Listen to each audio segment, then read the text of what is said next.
मोदी को कश्मीर के हवाले से ये नाटक क्यों करना पड़ रहा है? कोई मीनिंगफुल इसमें से निकलेगा और क्या इंटरनेशनल प्रेशर है? असल अंदर की कहानी क्या है, इस पर हम बात करेंगे। नवाज शरीफ साहब की अपीलें खारिज हो चुकी हैं, इस पर क्या लीगल पॉइंट्स हैं और क्यों जो है उन्हें की ज़रूरत पेश आई, हालांकि शायद सेल्फ एविडेंट था कि कैसे उन्हें रिलीफ मिल सकता है when he is absconder.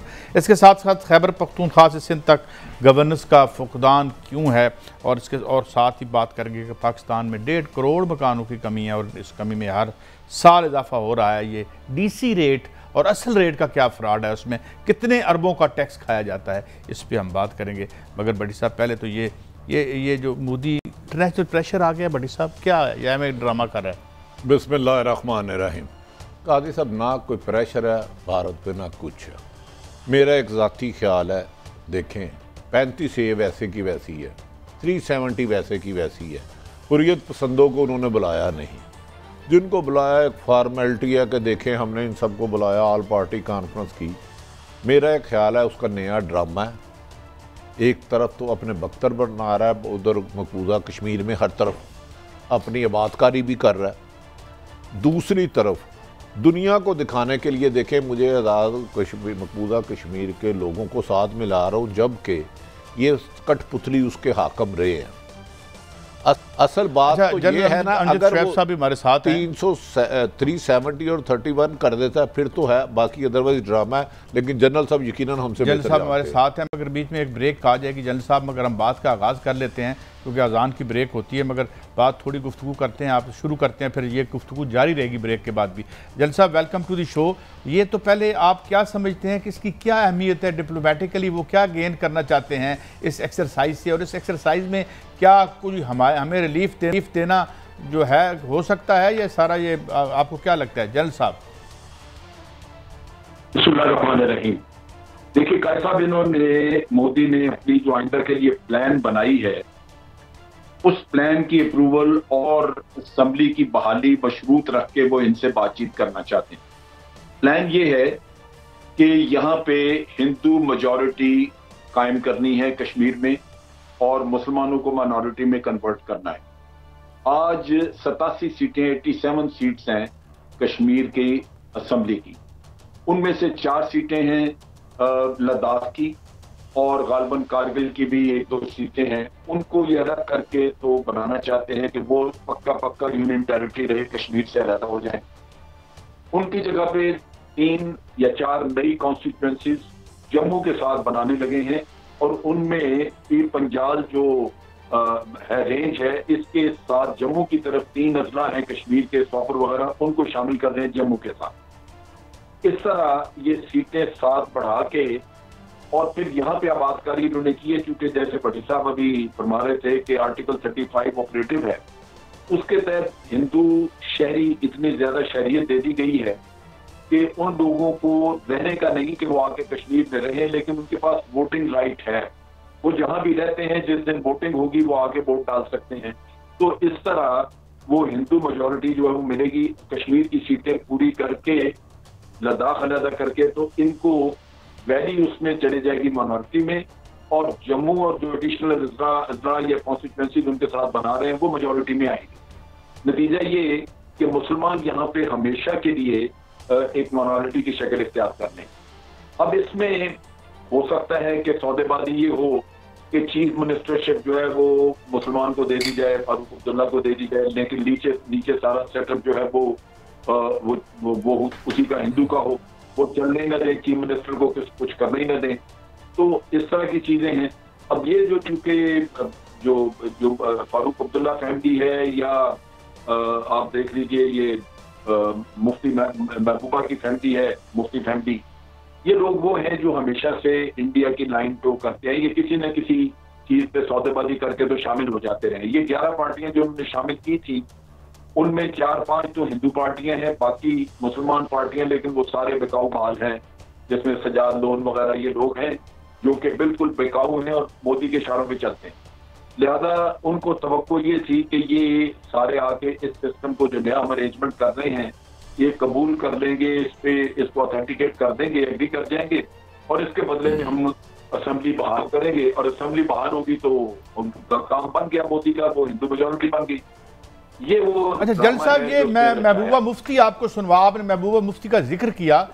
Ji ji general साहब, जैसे आप बता रहे हैं और वैसे भी आप जैसे साहिब इल्म और दफाई तजर कर, इसका मतलब है फिर भारत तो अपने मकासद में कामयाब हो गया। अगर कोई डम्मी सा होता इस तरह इन्हें दे भी देता है, लेकिन कमांड तो उसकी रही जो फिर मकसद चाह रहा था, जो उसके अजाइम थे, जिसके लिए पाकिस्तान ने मकबूजा कश्मीर की अवाम ने इतनी कुर्बानियां दी, वो तो फिर रहेगा ही लगता है बज़ाहिर बादियों नजर में।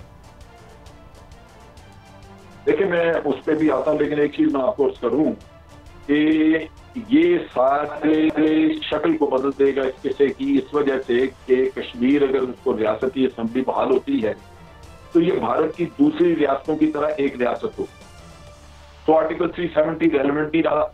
और ये अब जो आप बात कर रहे हैं उसमें मैं सिर्फ ये करूं कि 72 साल जो गुजरे हैं उसमें यही वो पार्टियां थी जो भारत के साथ तावन करती रही, जिसकी वजह से भारत को यहाँ कामयाबी रही और हुर्रियत के लोगों को उन्होंने बाहर रखा।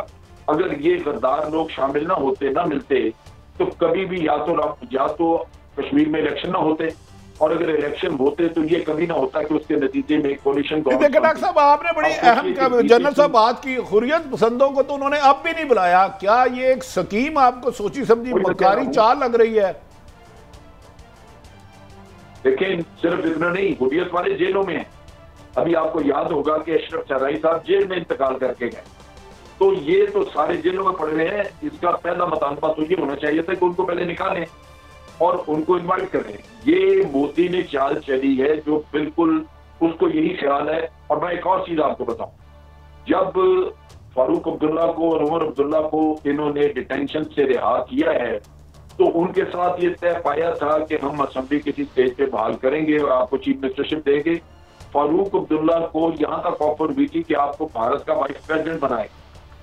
ये जो चीजें हैं, जल साहब मैं अजान की ब्रेक पे जा रहा हूँ, अजान की ब्रेक पे यहीं से बात शुरू करेंगे जल साहब। और अफगानिस्तान जो एक बड़ी सूरत हाल है, जी गरीब रूनुमा हो रही है अमेरिकन फोर्सेस की विड्रॉल के बाद, इन पर सैर असल बात करेंगे एक ब्रेक के बाद। Welcome back. जी जल साहब, आप एक तो ये बात कर रहे थे कि लेकिन इसके बाद हम आएंगे अफगानिस्तान पे भी, मगर ये बात आप मुकम्मल कर लें कि ये किस तरीके से वो डॉज करने की कोशिश कर रहे हैं इंटरनेशनल कम्युनिटी को। और फिर मेरा सवाल आपसे ये होगा कि अफगानिस्तान बड़ा इम्पोर्टेंट है हमारे लिए, ख़ास तौर पर इस जंक्चर पर। जी जल साहब प्लीज़ कंटिन्यू। देखिए यहाँ जो इशू है वो ये है कि ट्रेडिशनली ये जमातें, ये खानदान जो हैं, इनको कोई ना कोई हड्डी फेंकी जाती रही और ये इंडिया से तावन करते रहे। इनको छोड़ते वक्त जब डिटेंशन से निकाला उस वक्त भी इनको वादे वईद किए गए और फारूक अब्दुल्ला से ये कहा गया था कि आपको वाइस प्रेसिडेंट बना देंगे इंडिया का, भारत का, आप हमारे साथ तावन करें। अब वो तावन की शक्ल अब तैयार है और अब ये डिपेंड करता है कि ये लोग कितना रिस्क ले सकते हैं, क्योंकि इन चीजों का कश्मीर में रिएक्शन भी होगा। भारत ने अभी तो बंद किए हुए हुर्रियत के लोग, लेकिन बारसूरत कुछ न कुछ बाहर रिएक्शन आएगा।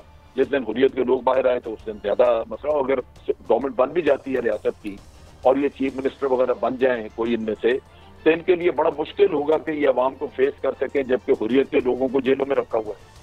सो कश्मीर के अपने लीडर्स को अल्टीमेटली हुर्रियत के लोगों को बाहर निकालना पड़ेगा। वो बाहर निकलेंगे तो ये।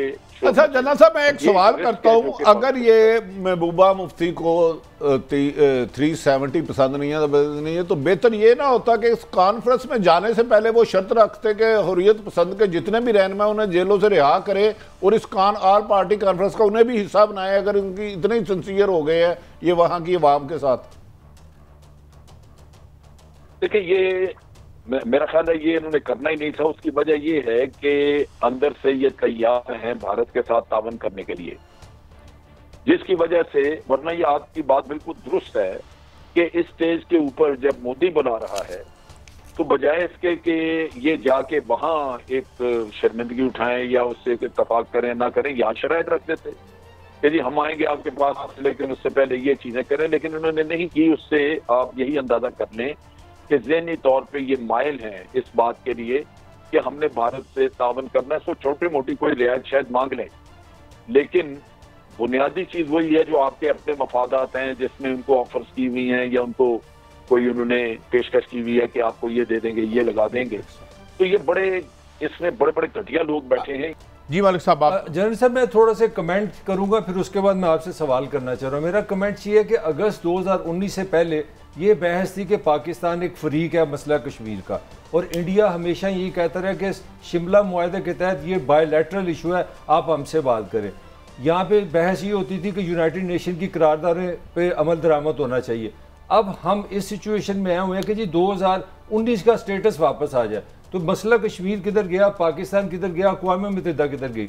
मेरा आपसे सवाल ये है कि इंडिया असल है, झूठ है, फ्रॉड है, वो APC कर रहे हैं। Where is Pakistan? हमारे यहाँ तो कोई APC नहीं। मेरी तो कभी पार्लियामेंट ने मुझे नहीं बताया कि पाकिस्तान की अब कश्मीर पॉलिसी क्या है, हम किधर जा रहे हैं। इस पर आप क्या कहते हैं? What is the Pakistan position?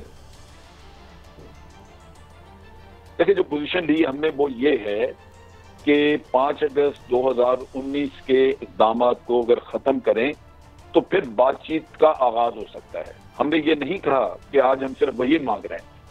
Pakistan ये कहता है कि उस वक्त तक हम भारत से बातचीत नहीं करेंगे जब तक कि कश्मीर के मामले के ऊपर आप 2019 से किस्से को ख़त्म नहीं करते।